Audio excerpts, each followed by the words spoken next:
So more recently in my career, I've been really known for my chicken and waffles. It's not a dish you think an Asian kid from East LA who's cooking Thai food his whole life can master, but through my travels in the South, I figured out how to make the perfect fried chicken recipe, and I married that with a waffle recipe that I've used for years and years.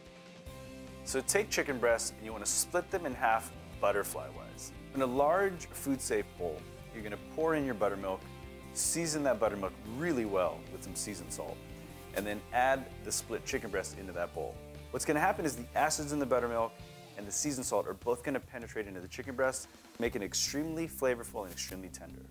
So with the waffle, you can go any way you want. You can buy it from the store, you get a frozen waffle. I like making it from scratch, and this is an old recipe that I've used, but it's basically flour, sugar, a little bit of leavener.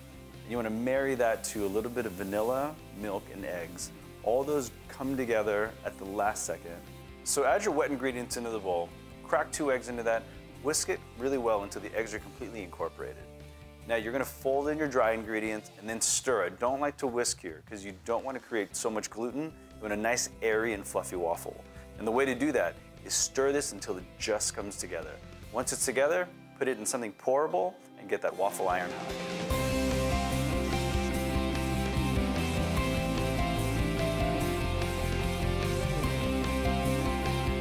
So the breading for my chicken and waffles is this. You're gonna start with regular all-purpose flour into the bowl.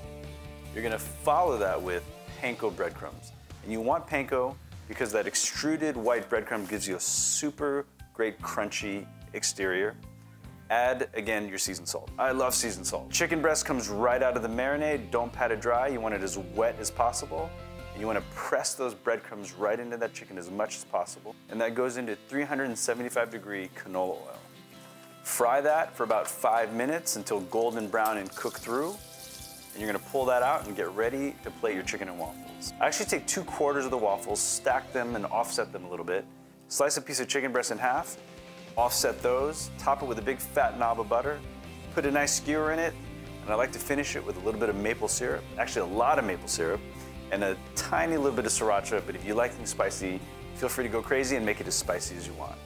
And that is my world famous spicy chicken and waffles.